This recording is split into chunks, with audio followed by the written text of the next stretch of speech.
राधे राधे प्यारे भक्तों, जय श्री कृष्ण। जन्माष्टमी के दिन रात के टाइम 9 बजे के करीब लगभग मैंने अपने लड्डू गोपाल को फूलों और फलों की टोकरी में सुला दिया था और फिर उसके बाद मैं अभिषेक की तैयारी में लग गई थी, क्योंकि 12 बजे के बाद हम अपने लड्डू गोपाल को जगाकर उनका अभिषेक करना होता है। और जैसे ही 12 बजे वैसे ही हम पूरा परिवार लड्डू गोपाल को जगाने के लिए इकट्ठे हो गए थे और हमने तालियां और घंटी बजाकर अपने प्यारे लड्डू गोपाल को, मेरे प्यारे निकुंज को जगाया और दही, शहद, सब चीज़ें मिलाकर उनका पंचामृत बनाकर उससे उनका अभिषेक किया। वैसे मैं हर बार सभी चीज़ों को अलग अलग करती थी, दही, घी, सब चीज़ों को अलग अलग करती थी, लेकिन इस बार मैंने सब चीज़ें एक ही साथ इकट्ठी कर ली थी, क्योंकि अलग अलग करने में बहुत समय लग जाता है और काफ़ी रात हो जाती है, 12 बज जाते हैं और बच्चे भी भूखे थे, तो सब चीज़ें करने में बहुत समय लग जाता है। इसलिए मैंने सोचा इस बार सब एक साथ ही कर लेती हूँ, तो इससे कोई फर्क नहीं पड़ता, चाहे हम अलग अलग करें चाहे हम एक साथ ही एक ही बर्तन में खड़ा मिलाकर लड्डू गोपाल का अभिषेक करें। अभिषेक करने के बाद में मैंने उन्हें साव जल से स्नान कराया और उसके बाद नए वस्त्र पहनाए, उनका श्रृंगार किया। बच्चे बहुत खुश थे कि हमारे निकुंज का जन्म हो रहा है। पूरे दिन उनका वेट करते रहे, इंतज़ार करते रहे कि कब जन्म हो और कब हम खुशियाँ मनाएं। सब ने मिलकर सारी विधि की, उनके अभिषेक की और उनके श्रृंगार की, सब किया। भजन गाते रहे, बच्चे मंत्र जाप करते रहे। उसके बाद फिर मैंने उन्हें झूले पर बिठाया, भोग लगाया और 56 भोग तो खैर नहीं बना पाए थे, लेकिन जितना भी मुझसे हुआ श्रद्धा से मैंने उतना उनके लिए किया। उसके बाद फिर हमने सब ने मिलकर आरती गाई। तो इस तरह से हम जन्माष्टमी मनाते हैं। पहले तो जब हमारे यहाँ बचपन से, बहुत छोटी थी मैं तब से ही जन्माष्टमी मनती आ रही है, लेकिन पहले हमारे यहाँ पे पूजा का तरीका कुछ अलग था। हम दिन भर व्रत रखते थे, फलाहार करते थे। रात होने पर फिर 12 बजने के बाद में हम चाँद का इंतज़ार करते थे।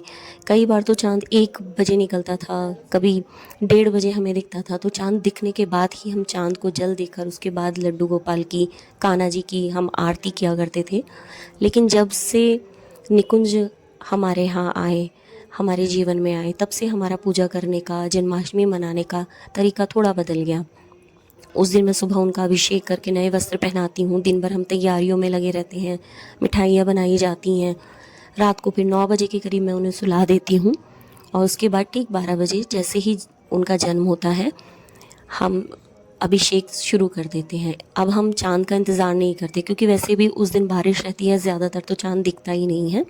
तो ठीक 12 बजे ही हम लोग उनका जन्म मानकर उनका अभिषेक करते हैं। सब तैयारी सब करने के बाद में उनकी आरती करते हैं।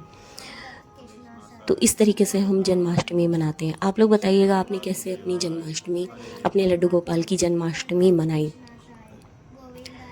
राधे राधे। अगर आपको मेरा लड्डू गोपाल और राधा रानी की वीडियोस देखना अच्छा लगता है और अगर आपने अब तक मेरा चैनल सब्सक्राइब नहीं किया है, तो प्लीज़ सब्सक्राइब कर लें। और अगर सब्सक्राइब कर लिया है तो इन वीडियोस को अपने फ्रेंड्स को भी शेयर करें, जिससे वो भी वीडियोस देखें और मेरे चैनल को सब्सक्राइब करें। और आगे मैं ऐसी ही और अच्छी वीडियोस अपने लड्डू गोपाल और राधा रानी की लाती रहूँगी। आप लोगों देखते रहिएगा। धन्यवाद। राधे राधे। गोविंदाय नमो नमः।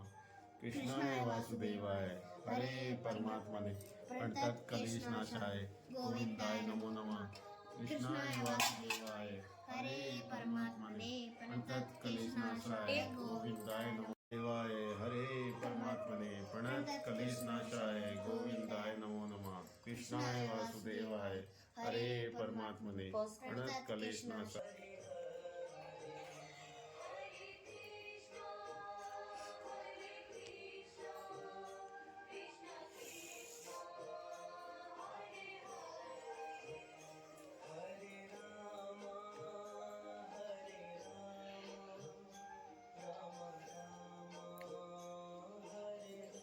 शुभ कहीं वो धागा आता ना, ये रेडी।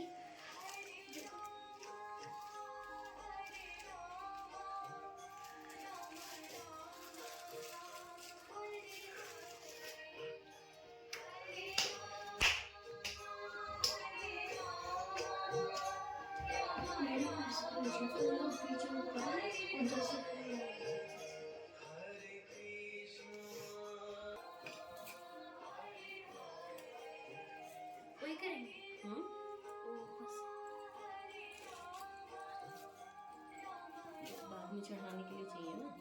मैं भी तो नहीं वो मत।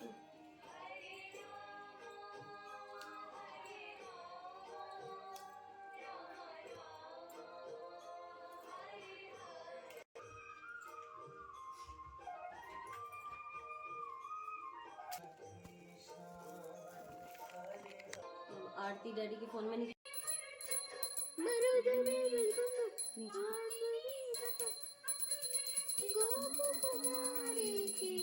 नीचे।